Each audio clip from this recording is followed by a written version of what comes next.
datang di Ngopi Sehat, bincang santai tapi yang bermanfaat. Hari ini kita bahas topik yang sering dianggap tabu, tapi penting banget, yaitu vaksektomi atau KB pria. Di sini kita kedatangan dua narasumber inspiratif. Bahasana mahasiswa PGSD Universitas PGI Palembang. Dan Ibu Fitrianti dari FK 03.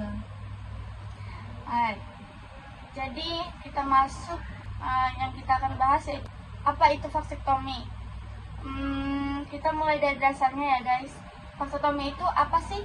Secara medis, vaksektomi adalah prosedur kontrasepsi permanen untuk pria dengan memotong saluran sperma agar tidak keluar saat ejakulasi. Betul sekali. Tapi yang penting diketahui, vaksektomi tidak mempengaruhi hormon pria, tidak mengurangi gairah, dan tidak mempengaruhi kemampuan seksual. Hanya saja sperma tidak lagi keluar karena jalurnya diputus. Jadi masih bisa berhubungan seperti biasa, hanya tidak menghasilkan keturunan saja. Iya, dan ini biasanya dipilih oleh pasangan yang sudah memiliki anak dan ingin menutup kemungkinan kehamilan selanjutnya. Kalau pendapat Ibu Fitri, bagaimana awalnya Ibu tahu tentang vaksektomi ini? Saya pertama kali tahu dari Instagram dan ada konten edukasi dari dokter yang bilang bahwa KB bukan cuma tanggung jawab perempuan. Saya langsung mikir, dia juga ya. Selama ini selalu perempuan yang pakai suntik atau spiral. Bagaimana dan apa komentar Ibu waktu itu? Jujur, awalnya saya kaget. Saya kira itu bisa bikin laki-laki lemah atau nggak bisa jadi laki-laki lagi. Tapi setelah lihat video edukasinya, saya paham itu cuma mitos. Yang saya suka ada komentar dari suami-suami yang bilang mereka ikhlas menjalani vaksektomi karena ingin istrinya sehat. Wah, luar biasa ya, ada kesadaran bersama di situ.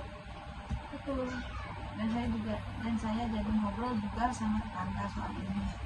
Ternyata banyak yang masih belum tahu. Ada yang malah bilang, oh itu berita duri. Padahal bukan. Najwa, sebagai mahasiswa pendidikan, kamu melihat isu vaksektomi ini seperti apa? Sebagai calon guru, saya melihat pentingnya pendidikan kesehatan reproduksi sejak dini.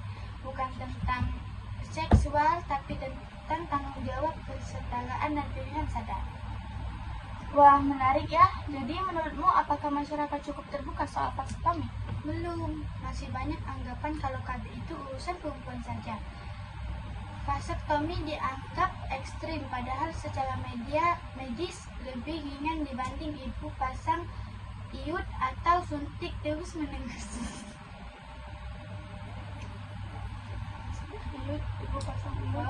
Ibu pasang iud atau suntik terus menerus. Jadi apa peran guru dalam hal ini? Guru, terutama SD dan PGSD, seperti saya nanti, bisa membentuk pemahaman bahwa laki-laki dan perempuan sama-sama bertanggung jawab dalam keluarga. Kalau sejak kecil anak laki-laki diajarkan peduli, mungkin saat dewasa mereka tidak ragu untuk ikut berkontribusi dalam hal seperti KB. Sekarang kita bahas mitos. Apa mitos yang paling sering Bu Fitri dengar soal vaksektomi? Laki-laki jadi lemah, nggak jantan. Padahal dari penjelasan medis itu kuat banget.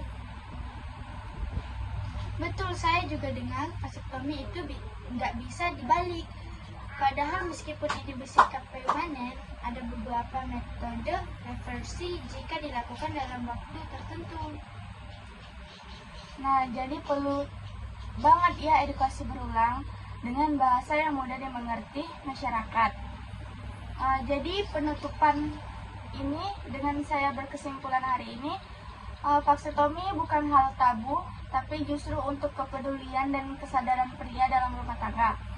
Terima kasih banyak Bu Fitri dan Najwa atas waktunya. Semoga bincang ini membuka pikiran banyak pasangan dan calon orang tua tentang pilihan kontrasepsi yang adil. Untuk sobat sehat di rumah, jangan lupa edukasi itu hak semua orang. Yuk jadikan keluarga sebagai tim yang saling dukung bukan saling membebani.